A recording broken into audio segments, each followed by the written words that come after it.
El concepto de utopía es un concepto que apunta no a realidades, ni menos a realidades medibles o tangibles. Apunta a sentidos posibles. Sueño de tomar y de desasir, y es mi patria donde vivir y morir. La educación es una obra de arte. El educador tiene que ser ético. Cállate, indio, nada más dijo los mestizos. Por eso ahí poco a poco me empezó a organizar la gente. Anansi, Tejiendo Horizontes, una parcería de IPECAL con la Red de Metodologías Críticas. Entonces estamos en Mais um Anansi, una iniciativa de IPECAL con la Red de Metodologías Críticas. O estamos con Víctor. Así que, ¿podrías primero decirnos quién eres? Soy uruguayo, Víctor Adrián Díaz Esteves, nací en Montevideo, estoy viviendo hace 13 años en Chile, estudié comunicación, educación, doctorado en educación, muchas cosas más. Soy comunicador popular. ¿Qué te lleva a ese tránsito entre Uruguay y Chile? Bueno, cuando llegué por primera vez a Chile, en el año 2005, vine por una beca de magíster, para hacer un magíster, dedicarme solo a estudiar, y acepté. Tuve 2 años acá, estudiando. ¿Y qué fuiste aprendiendo desde ese contacto entre ese tránsito entre Chile y Uruguay? ¿Qué eso te ha permitido aprender? Bueno, había pasado por varios países latinoamericanos antes y Chile no lo conocía, solo de oídas, pero aprendí muchas cosas. Claro que igual debo reconocer que a mí me impactó mucho el hecho de que se hablaba en contra de los hermanos de otros países latinoamericanos. Se hablaba mal de los hermanos bolivianos, peruanos, argentinos incluso. A veces, como yo soy uruguayo, me confundían el acento y me decían argentino, no, yo decía, yo soy uruguayo. Ah, está, no hay problema. Entonces, parece que las rivalidades eran con esos 3 países. Igual, eso me dieron ganas como de salir rápido, porque nunca me había pasado en ningún otro país experimentar la xenofobia o el racismo o ese tipo de comentarios. Yo no venía con ningún prejuicio a Chile, pero reconozco que eso me chocó muchísimo. Y bueno, después de muchos años también acá pude entablar muy buenas relaciones con amigos, encontrar gente muy linda por acá, gente muy hermana, incluso a mí me pusieron Víctor por Víctor Jara, pero también después con los años me di cuenta que mi viejo me puso también Víctor por mi apellido, Víctor Díaz, y era justamente un dirigente gremial de los estudiantes en la época de la dictadura. Entonces ahí ya también hay un doble significado mi nombre de Víctor. Pero en casa siempre me dijeron Adrián, así que por ese lado tenemos, a veces me llaman Víctor acá en Chile, Adrián en Uruguay, y otros me dicen Víctor Adrián, bueno, como quieran nomás. No hay problema. Adrián, no perfil.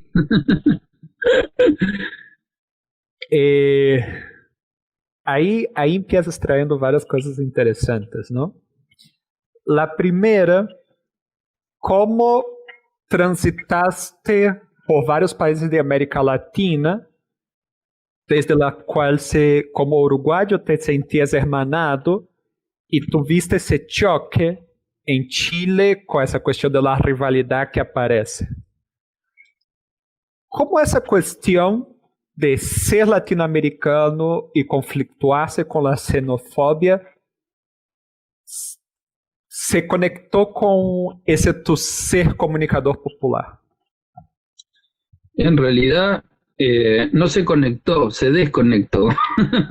Yo venía muy entusiasmado porque el año anterior había vivido una experiencia en Centroamérica, había recorrido Guatemala durante 6 meses, El Salvador, Honduras, incluso el Paraguay. El otro semestre estuve en 7 ciudades de Paraguay conviviendo con familias.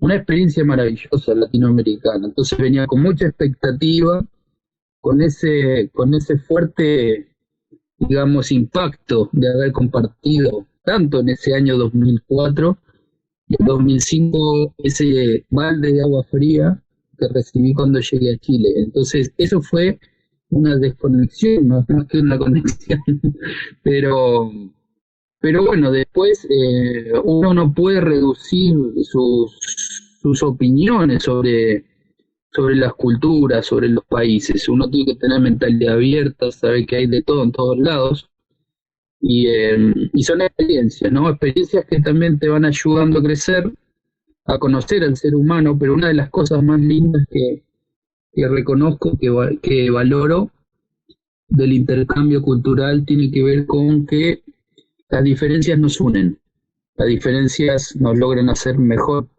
persona de lo que somos, ¿no? Siempre que haya alguien diferente, te va a hacer mejor persona de lo que eres, siempre y cuando estés dispuesto a abrirte. Traes justamente eso, ¿no? Que tuviste experiencias de compartir en Centroamérica y que justamente ese primer contacto con Chile te generó una desconexión y que concibes la cuestión de la diferencia como algo que genera mejores personas. En clave de eso, ¿cómo la comunicación puede generar conexión? En clave de la diferencia que traes, ¿no? Sí, justamente tiene que ver con esa conexión, se logra con la escucha. Estamos en un mundo en el que la escucha está fallando. No somos capaces de escuchar con todo, no solamente con el oído, sino con todo el cuerpo, hasta con los ojos, con la postura corporal, con la disposición total. Estamos escuchando y de repente tenemos el celular en la mano, miramos el celular, estamos escuchando a otro y de repente estamos haciendo otras cosas, ¿no? Estamos en una conversación y no nos desconectamos de pensamientos que traíamos de antes.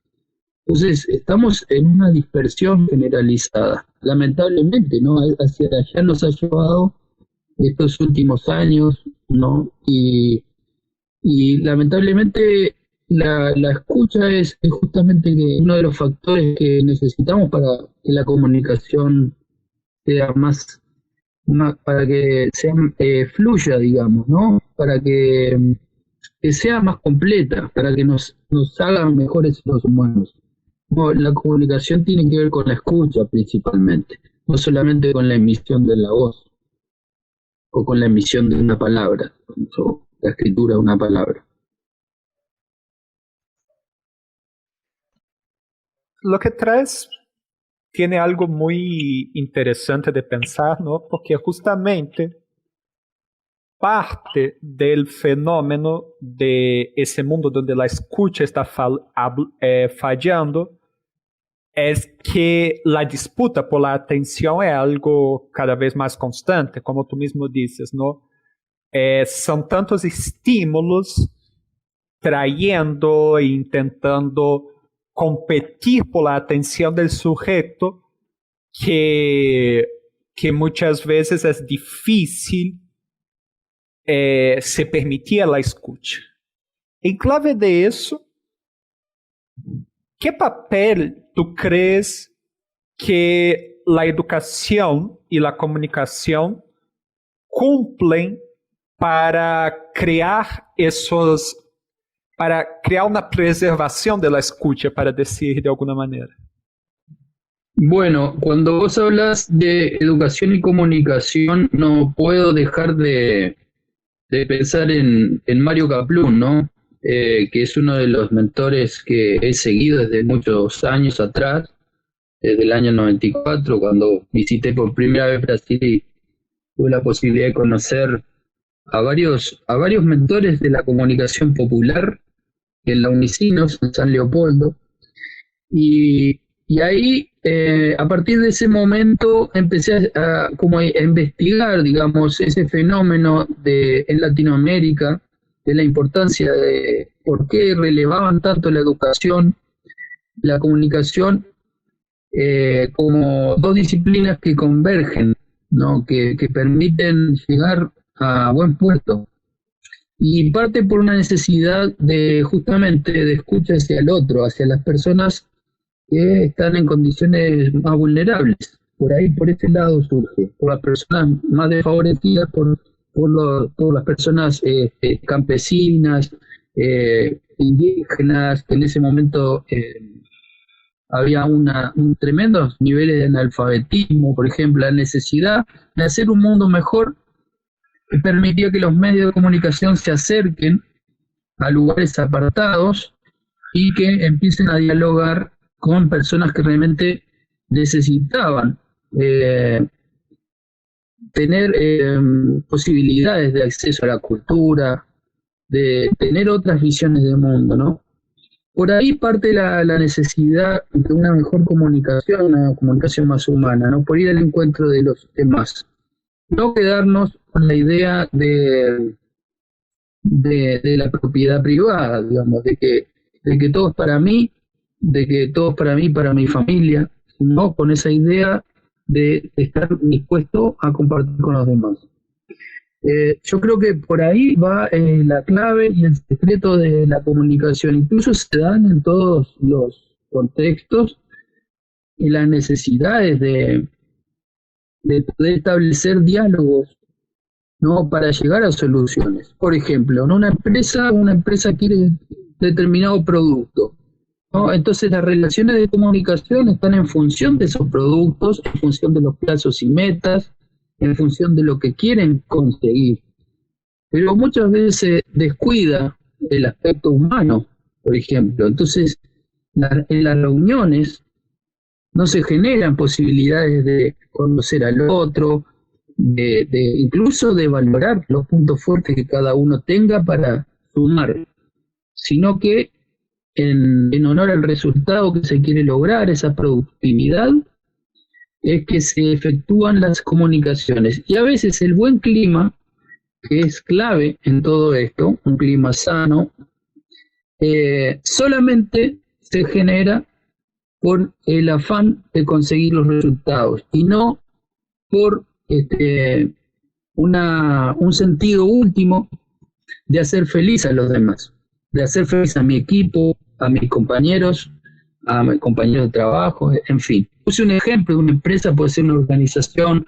Incluso recuerdo cuando Mario Kaplun decía que, claro, uno puede hablar todo el tiempo de democratizar la comunicación, pero capaz que es un líder de una junta vecinal que monopoliza, que siempre agarra el micrófono y habla él solo, no permite que los demás participen. De ahí se genera contradicciones, ¿no?, en la comunicación.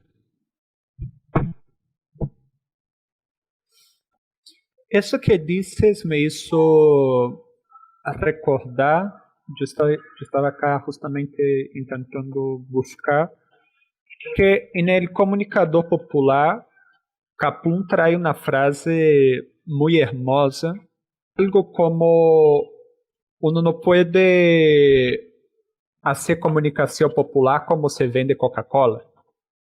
Algo en esa clave de sentido, ¿no? Y tú traes ahora eso de cómo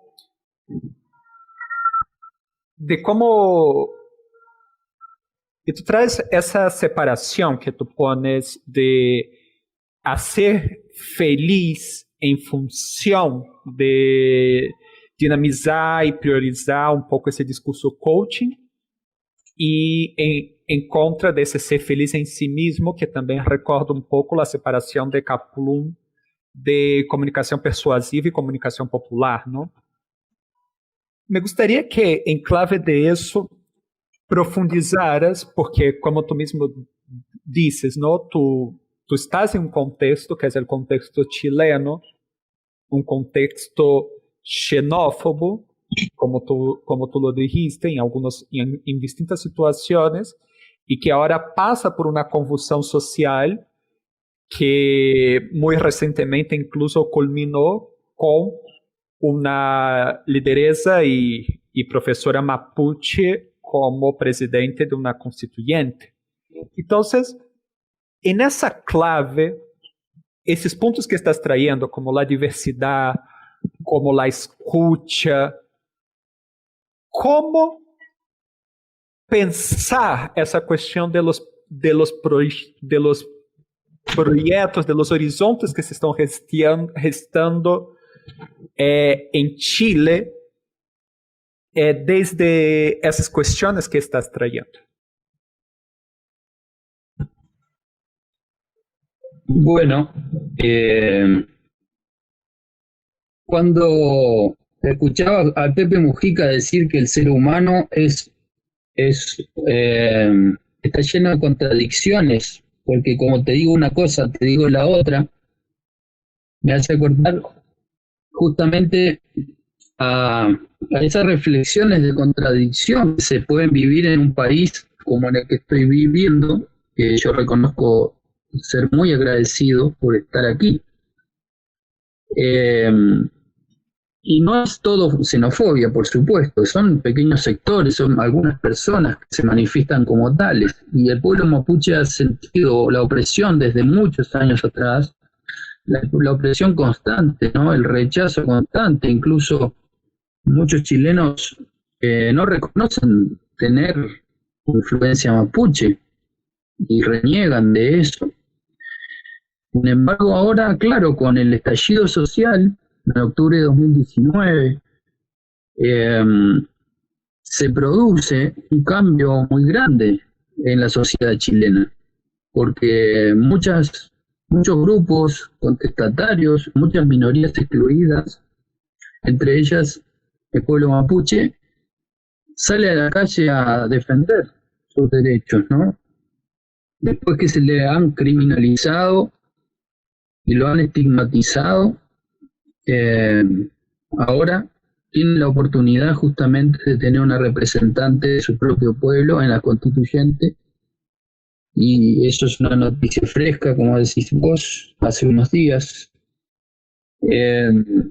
Justo tuve la oportunidad de comunicarme con ella a través de un correo en días anteriores, invitándola a un evento que organizamos por acá sobre culturas originarias, y ella me contestaba: disculpa, Víctor, de manera muy amable, pero como se me vienen nuevos compromisos que tengo que asumir, no voy a poder participar. Y ahora, cuando vi las noticias y vi que ella había sido elegida representante mapuche, una noticia que fue nacional e internacional, quedé muy contento por esa situación. Yo creo que se vienen nuevos tiempos para la política de Chile, y varios cambios que se han generado desde abajo, ¿no? Los pueblos, las culturas y los países son crisoles, ¿no? Son multicolores, tienen representaciones hoy por hoy de todos los lugares, de todos los ámbitos. Entonces no podemos desconocer eso. El fenómeno de la interculturalidad nos desafía justamente a ir al encuentro con el otro, que es de una cultura diferente a la mía, quizás, que tiene otra identidad, pero que yo puedo justamente escucharlo con el alma y conocer profundamente de qué se trata esa cultura, de dónde vienen sus pensamientos, sus ideas, ¿no? Y aprender de eso. Vos lo sabrás porque viviste muchos años en Colombia y estás hablando en español y sos brasileño. Entonces, por algo lo haces, me imagino. Yo cada vez que te hablo en portugués, vos me contestás en español. Entonces se da una fala bonita, ¿cierto? Eso que estás diciendo me parece muy potente, que es justamente essa experiência, porque tu dices, para ser bastante literal, que las diferencias nos unen, nos logran ser mejor personas de lo que somos. Y justamente traes eso ahora, ¿no? De un hacerse parte desde no ser chileno, pero haces parte de esa nueva dinámica y percibes. ¿Cómo que esos tránsitos que estás diciendo de haber circulado por América Latina, reencontrar con un paisano en tierras brasileiras y desde ahí reconstruir todo ese lazo intelectual afectivo con Mario Kaplun? Que ese vivir en la práctica la diversidad te ayuda a pensar en la potencia de la escucha? Eso te voy a decir que es así, que es una muy buena pregunta. Y si te pido que me la repitas, te vas a haber olvidado. No, pero bien, me parece que esta experiencia de encuentro con hermanos latinoamericanos y recorrido, ¿no? Te hace crecer. Una vez me acuerdo de una anécdota que un amigo uruguayo te decía: si nosotros pasamos adentro de una caja y tenemos solamente un orificio por donde vemos la realidad hacia afuera, nos vamos a acostumbrar que esa caja es nuestro lugar seguro, ¿no? Y siempre vamos a crecer con el miedo a salir de esa caja, ¿no? Sin embargo, si somos capaces de romper esa caja, de salir al encuentro, de conocer nuevos mundos, aunque nos dé miedo, pero nos va a dar la posibilidad de ir al encuentro con el otro, ¿no? Entonces la comunicación justamente nos desafía a salir de ese lugar de confort del que se habla mucho hoy, ¿no? De ese salir del lugar de confort no es solamente una frase cliché, sino tiene que ver con ser capaz de autocuestionarme, por ejemplo, ¿no? Lo que tantas veces Paulo Freire nos invitaba a hacer, ¿no? La autoconciencia, la autorreflexión. Después José Luis Revelato también, a través de la filosofía de la liberación, también nos invitaba al autoconocimiento, a poder ser capaces de no solamente batallar y llevar una bandera durante años, sino de llevar esa bandera, pero cada tanto hacer un alto en el camino y empezar a autorreflexionar, autocuestionarme, ¿no? Y ser capaz de decir: pucha, la sociedad cambió. Yo no puedo seguir luchando y puedo seguir con el mismo discurso siempre.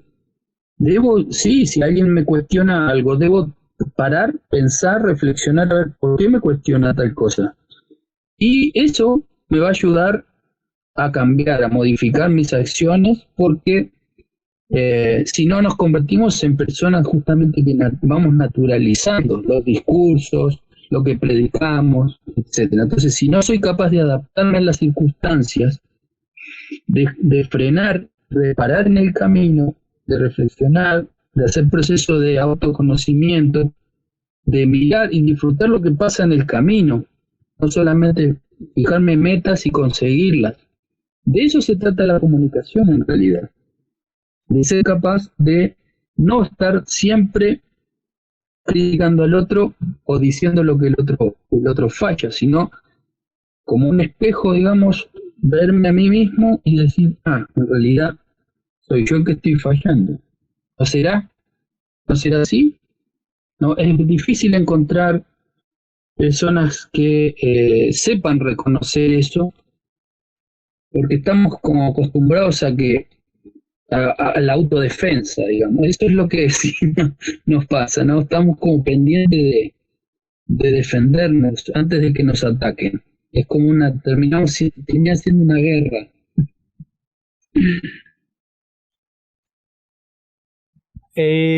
Bueno, ahí traes una cosa interesante.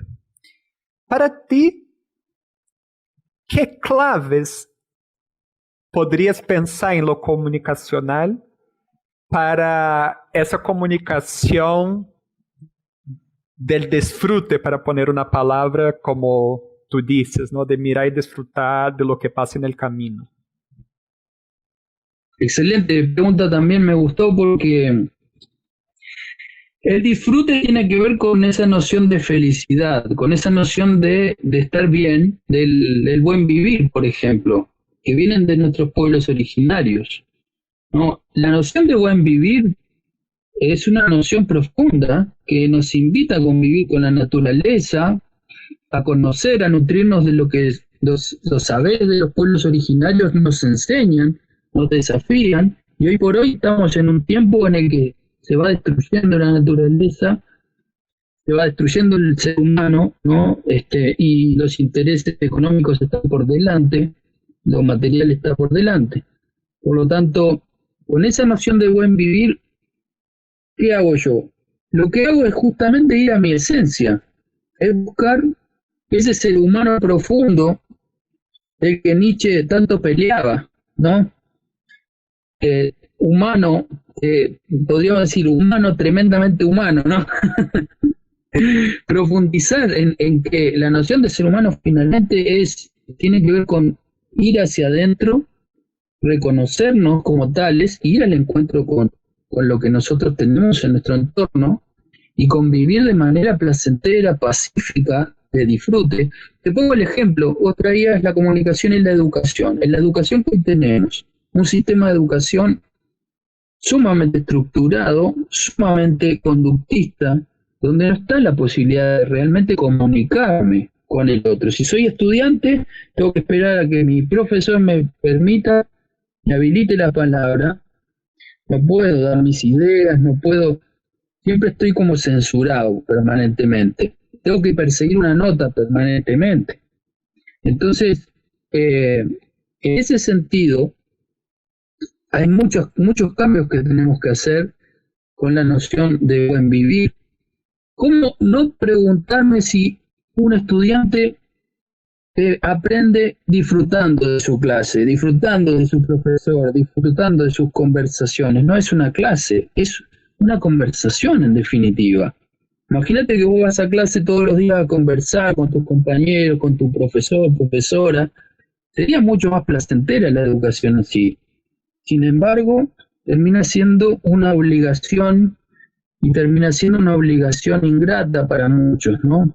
Entonces, considero que es necesario hacer cambios profundos en la educación, desde la comunicación profunda, ¿no? Una comunicación más humana, con estos valores, con esta idea del buen vivir y de ir más al encuentro de estos saberes de culturas originarias que tanto nos enseñan y que nosotros permanentemente le damos vuelta la cara o le damos la espalda, buscando otros saberes que el mundo occidental nos ha entregado, pero no podemos vivir toda la vida mirando hacia el norte, mirando a Europa y a Estados Unidos.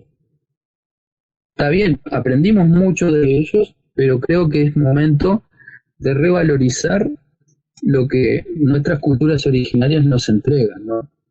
Por ahí va el secreto, yo creo, de la comunicación y la educación. Eso me trae una otra pregunta que es, bueno, para que regreses a tus orígenes, ¿no? Porque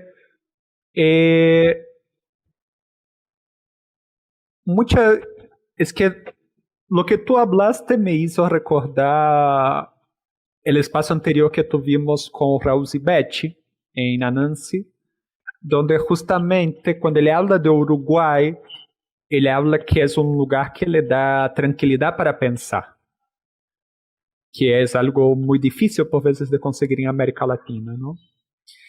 Y en esa clave, lo que de todo eso, haber nacido y tener su existencia referenciada en Uruguay, te ayuda a pensar de todo eso. Más allá, obviamente, de la simpatía con Mario Clapún. Claro.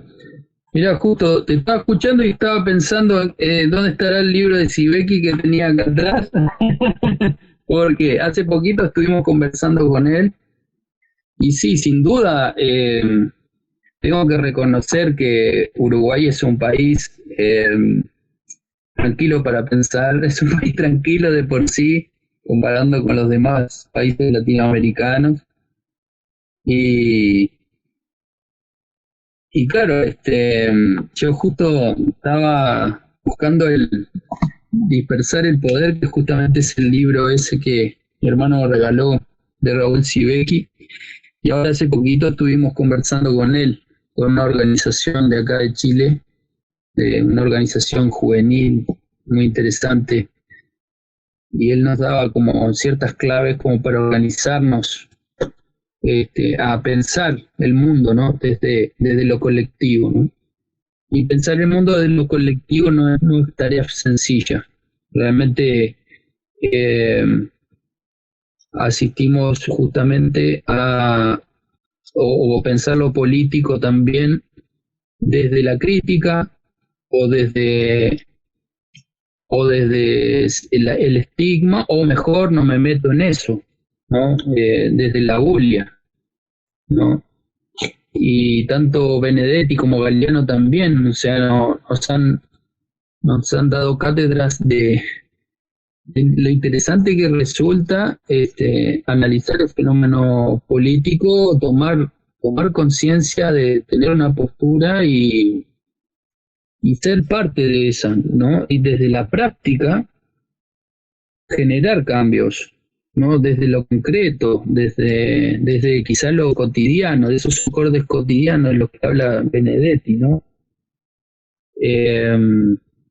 A mí me gusta mucho el derecho al delirio de Galeano, ¿no? En el libro La Escuela del Mundo del Revés, Patas Arriba se llama el libro, y me gusta en la parte donde él dice si tuviéramos la oportunidad de pensar en ese momento, de pensar que la televisión no es el centro de todo, que los automóviles no son, no tienen por qué pasar por encima de las personas, sino que las personas por encima de los automóviles. Si tuviéramos, no sé, es como tener derecho a delirar, ¿no? Para hacer un mundo en realidad mucho mejor.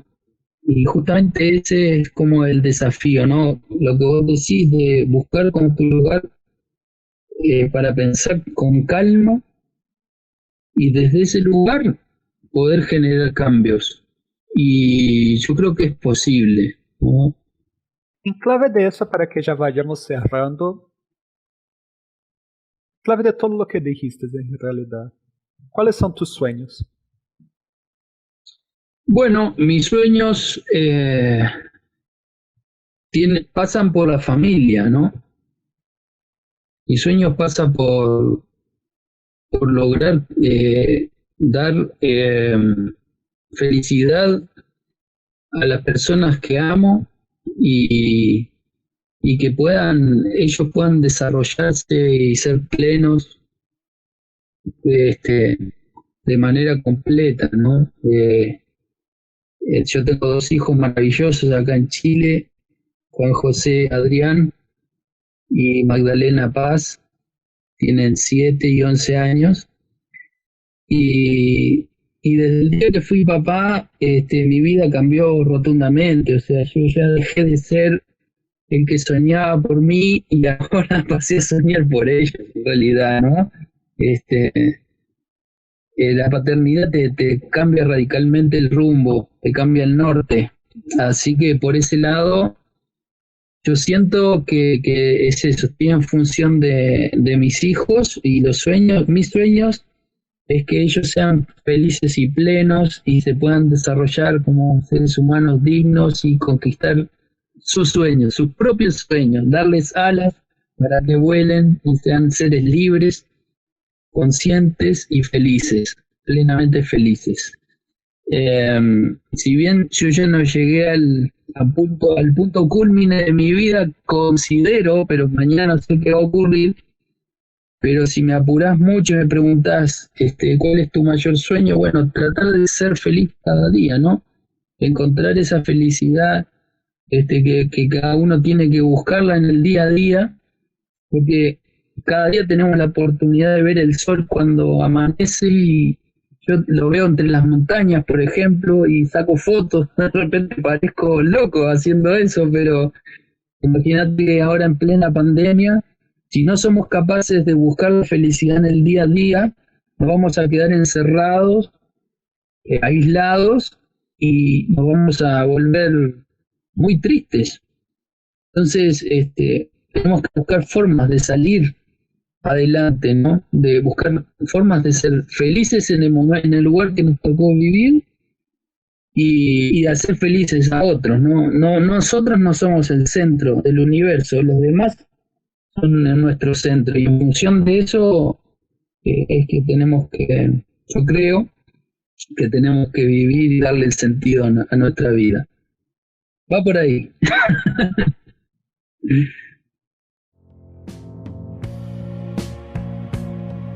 Nancy es un proyecto sembrado desde IPECAL, Instituto de Pensamento y Cultura en América Latina. Acesse nuestro site www.ipecal.edu.mx o nuestra página de Facebook para conocer un poco más de nuestro proyecto.